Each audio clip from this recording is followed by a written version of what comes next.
allowing me to speak today. My name is Roslyn, and I am the community librarian for Cupertino Library. So, first of all, a quiz, but it's an easy one, I promise. You all look reasonably intelligent, so we're going to find out who's really smart in the audience today.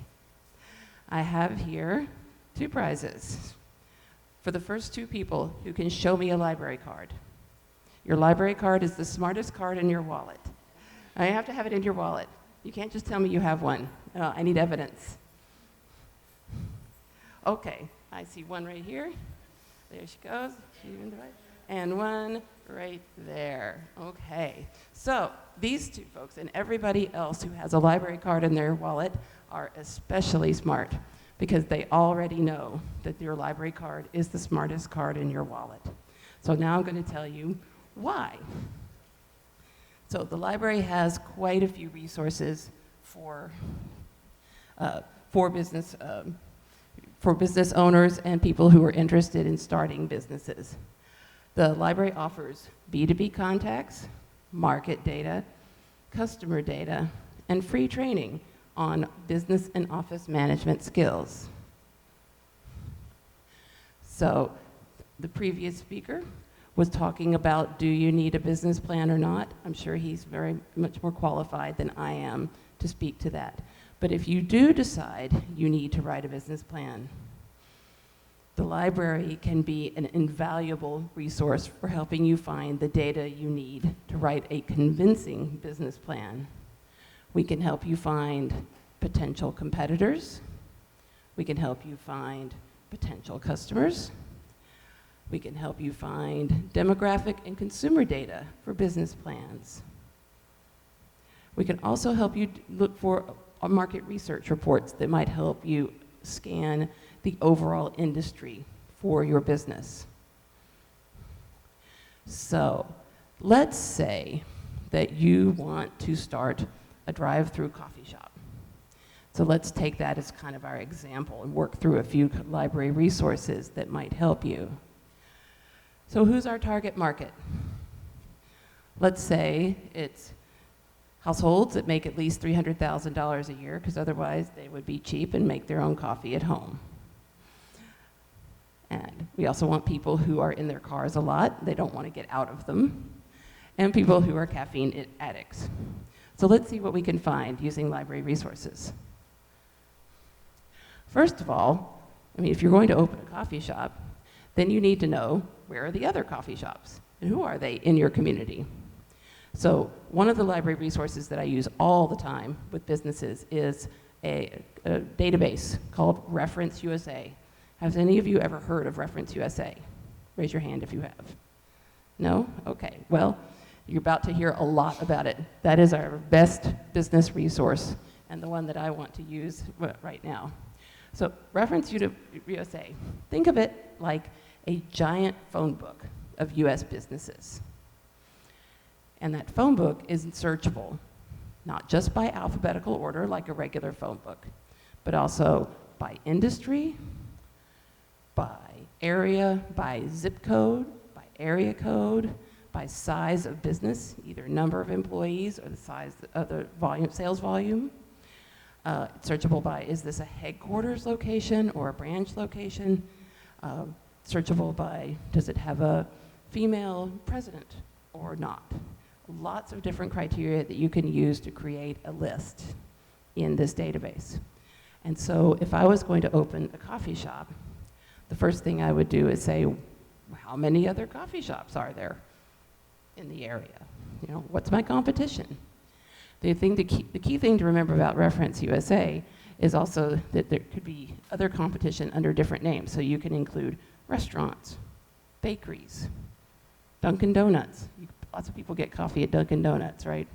So you want to think about all the places where people would stop off for a morning coffee and include that in your scan. Now, one thing about Reference USA is that you can only, using the library version of it, you can only download 50 records at a time. Now, you can sit at the computer and download 1 through 50, 51 through 100, 101 through 149. You can sit there and do that. That's not a very good use of your time. Reference USA is really best for small, targeted direct mail campaigns or some basic, quick and dirty market research. But Reference USA does have a couple of really neat tools that will help you visualize the data that you get out of it. So after I've done this search on all of my potential coffee shops in the Cupertino area, I can turn them into a heat map.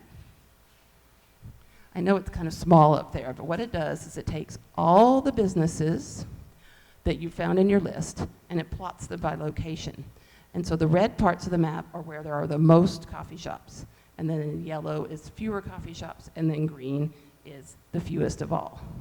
So if you're looking for a location for your drive-through coffee shop, you would want to use the heat map to show you where there are other coffee shops, because probably you would want to be away from other coffee shops.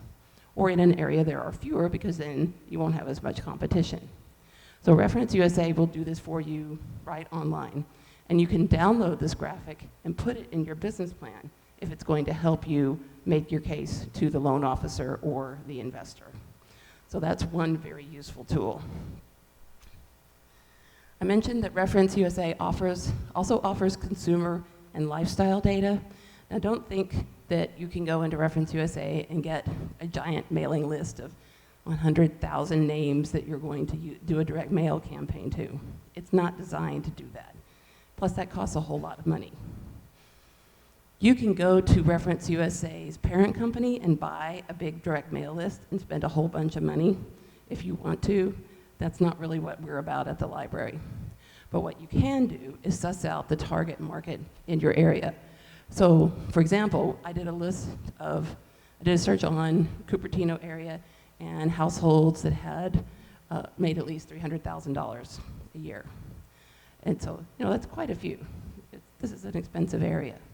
But what you can do is use their charting tool to graph out that number and the data by age. So this is the chart that shows the distribution of households with income greater than $300,000 by age group. And look, there's a very definite peak. And that peak, which I've made a little bit bigger for you, shows that the peak is the 45 to 49-year-old age group. Once again, this is helping you analyze the data that you get out of Reference USA, turn it into a graphic that is easier for you to understand, easier for potential investors to understand, easier for loan officers to understand. So, like I said, Reference USA is a great way to do targeted, small direct mail campaigns. Let's say you want to target local offices to generate more business within a mile of your drive-through. Let's say you've already got your drive-through going, and you want to hit those office workers who are driving past your coffee shop every day. You can search in Reference USA on a single address. So if there's a big office building half a mile from your coffee shop, you search on that address, you get a list of all the companies in that building, and then you can send them a mailer offering them, a free donut with their coffee if they bring it in when they drive past. So then you've targeted the people who are driving past your shop anyway, every day, and given them an incentive to come into your shop. It's not going to be a huge list. It's going to be maybe 30, 40 businesses, but it's very targeted. I did this with a Thai restaurant that came to me for help. We did the same thing. She wanted to increase her catering business. And so there was one large office building, so we got all the businesses in that building.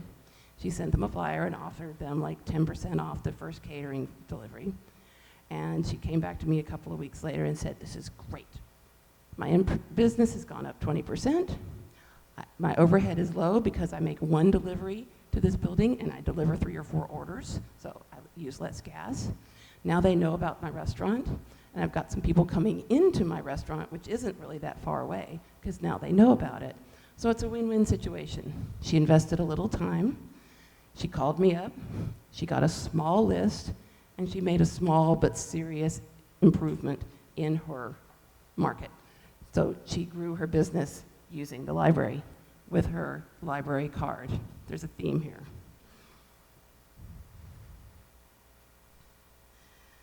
Another approach, using this small targeted strategy is to find businesses within a radius.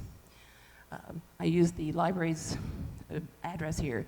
You can put in an address, like the address of your business, and set a radius and say, find me all the businesses within a mile of my business, or 5 miles, or 10 miles, or half a mile. It all depends on what kind of traffic you're trying to generate. And it will turn back a list of businesses to you that are nearby. And you think, I don't care, but I'll tell you why you care. You can then narrow down that list by size of company. And I'll tell you about I'll give you another example of a company that used this strategy. I worked with a bowling alley, the Mateo Bowl up in San Mateo. And their marketing director had gotten to know me through the chamber. See, there's a good reason to go to the chamber. And she said, I want to target small local companies who are planning holiday parties. You know, we're kind of small, we're not glitzy. We want to target the companies that are not going to go up to San Francisco and have a big fancy holiday party, but they want to do something nice for their employees at the holidays. And bowling is a fun thing to do. You don't actually have to bowl, you can just sit there and hang out, but you know, let's face it, everybody can bowl. At least you can pick up the ball and not drop it on your toes. And so we did a list of companies within 10 miles of Mateo Bowl. And then we limited that list by size of company, because there were some very large companies within that radius, and she didn't want to talk to them. Oracle was not going to come to the Mateo Bowl for its holiday party, but a lot of smaller businesses would. So we limited that list by companies that were between 20 and 50 employees. So then you get the smaller companies that are a little too big to just go out to dinner, but too small to have the big fancy holiday party. So she sent out flyers offering, you know, their holiday party package. And I didn't hear from her for a while, but then, like in February, I said, oh, how did that holiday thing go? She's like, it was great. We were booked every night for holiday parties. We did some lunches. It just worked perfectly. So when you look at Reference USA and you think about the library, I want you to think small targeted campaigns, or looking around for potential competitors or potential B2B partners. We can help you do all of that, all with your library card and a librarian to help you, because this is not, it's not a hard tool to use, but there's a short learning curve for it. It's not difficult though. We can help you parse out your information needs and get you going quickly and cheaply with your library card, the smartest card in your wallet. I have a couple of other resources I want to talk about that are not strictly business, but could be very useful. The library is all about lifelong learning. And certainly as a wannabe entrepreneur, or even as an established entrepreneur, you're always learning new things. Technology moves fast. Who has time to sit down and figure it out all out for themselves? But you have to keep up or you fall behind. Treehouse is a new product for us. We've only had it about a year or so. It is a video-based online learning tool. It is primarily focused on technology learning. So it has courses on Java, Ruby, on JavaScript, on something called Flask. I don't even know what that is, but it's got a course on it. And they're video courses. You log in with your library card, and you can take them at your own pace. If you can only do a few modules per day, that's fine. You watch a little video, you take a little quiz, or they have you work on a little piece of code and they try to run it, and then you watch another video. So it's self-paced. You can do as little or as much as you can at a given time. It's available 24/7. It's available anywhere you have a computer and a web connection. You probably want a pretty strong one because it's got a lot of video. Don't do it on your phone. But it's available anytime. And this is a way that you can either brush up your own skills, learn to use a new tool at your own pace in your own time. It also has a couple of modules that are not strictly coding based. There's a whole Start Your Small Business series. So if you didn't get quite enough today, or you want some time to think it over and work through at your own pace, it has a whole series of Start Your Small Business modules that you can work through. It also has a social media strategy course that I've heard is very, very good. So this, again, is available through your library with your library card. Another lifelong learning tool that I wanted to point out is something called Universal Class. It is not quite as coding focused as Treehouse is, but it does have a lot of business skills and business information in it if you are looking for it. So there is a whole course on entrepreneurship, a whole course on marketing. There's also something on improving your business writing. A lot of patrons come into the library and they want something to help them improve their business writing. Especially if English is not your first language, this is a source of anxiety for a lot of people.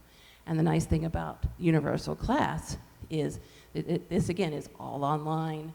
It evaluates your work. It gives you tips for better business writing, which is so crucial, especially today with emailing and texting and God knows whating. But it also has some very specific skills. So it has a course on accounts receivable.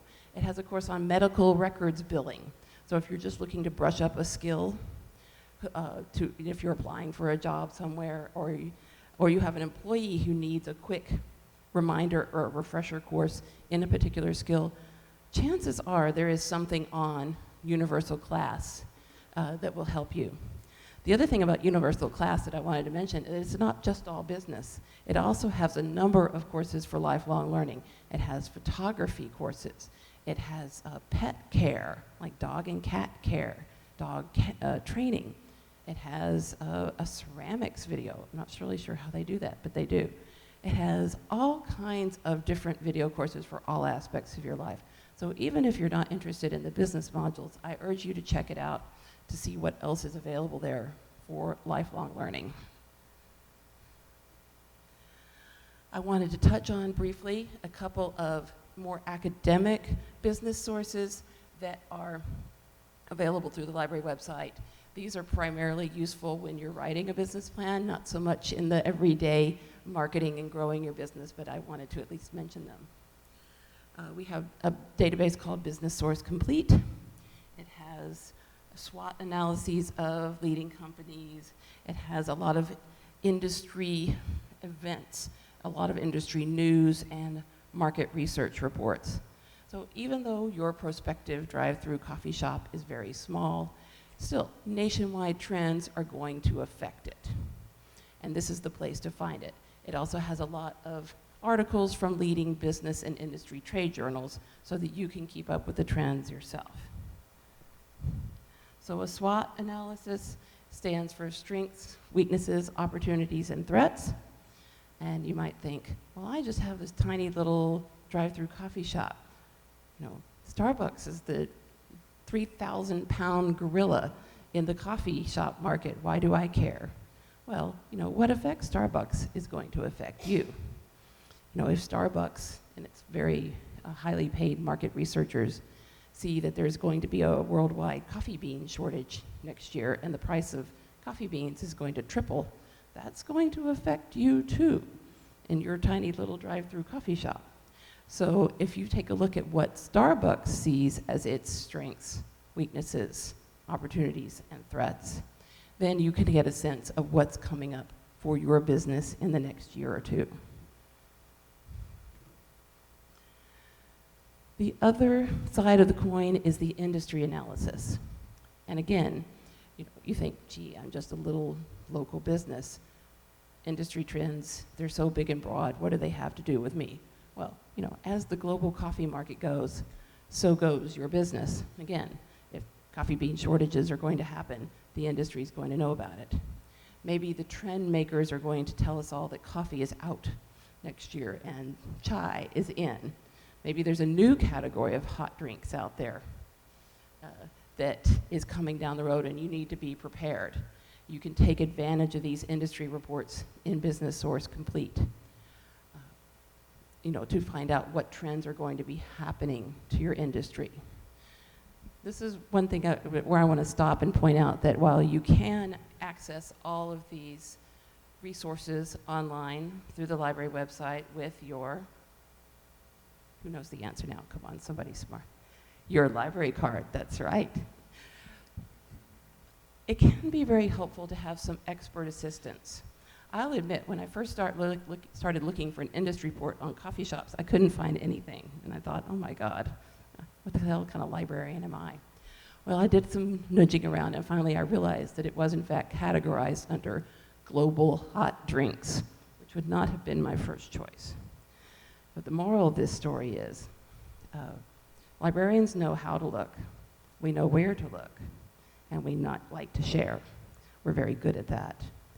And so sometimes, instead of spending your lifetime banging your head against Google, sometimes it's better to call the expert. Our librarians at the Cupertino Library have over 75 years combined of research experience. We're very good at what we do. We've done it before.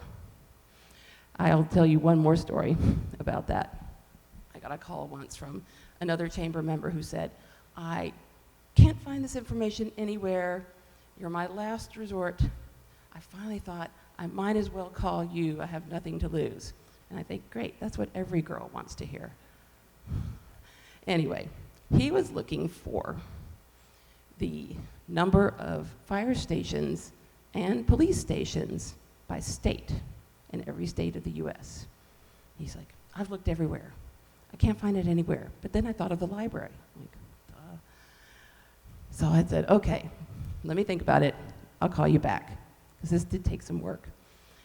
And so I thought, okay, police stations. Who cares about police? What federal agency cares about police? And then I remembered, the DOJ used to put out a big crime statistics report. They used to do it in paper. Now it's on the web.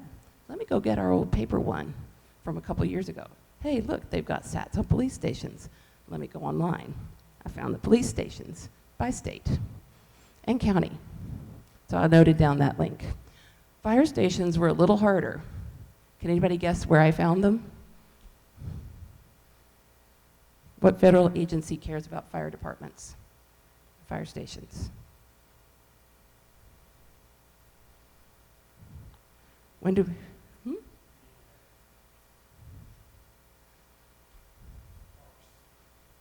Parks? Yeah, like the Department of Interior maybe, or where does Smokey Bear work? The Department of the Interior, right? So that's a good guess. That wasn't it, but that was a good guess. Anybody else want to guess? What department of the US federal government cares about fire stations and where they are? Defense? We're getting closer. Back, what'd you say? FEMA. He's got it. FEMA, the Federal Emergency Management Association, because of course, in an emergency, you need your first responders, you need police, but you need fire. And they're dispersed throughout. So I did find a number of police stations, or fire stations as well. So I called him back the next day, and I had sent him an email with all these links. So I called him back the next day and said, was that what you're looking for? He's like, oh my God, I have been looking for this for 2 weeks. He said, I was even on some of these websites and I could not find the information you dug up. How did you do it? And I said, well, first, be me. Then go get a graduate degree. Then have 15 years of research experience. And he said, oh, I don't have time to do that. I said, no, and you don't have my hair either. So I said, this is hopefully going to illustrate the value of just calling somebody. We do research all day long. We know where the good stuff is. So I wish you all the greatest luck with your business. I think entrepreneurs are crazy and fascinating. I never, ever, ever want to be one. I love my civil service job very much, but I love working with entrepreneurs because they're endlessly fascinating and give me good stories to tell at other business presentations. So if you have any questions, I'd love to hear them. Oh, one more thing before you ask questions. Next week, or no, in 2 weeks, starting September 28th, we are going to be hosting a SCORE workshop on starting your small business. We're going to have 5 workshops on 5 Friday nights in a row, September 28th and all through October, on different aspects of starting your small business. So if this wasn't enough, if you want to come to the library and hear more, I've got some handouts in the front with the dates and such. I'll give out my cards. You can call me. We'll get you lined up with that. It is free, but space is limited. Yes, ma'am. Yeah, I'll get my cards out, and there are some flyers out front. Any other questions?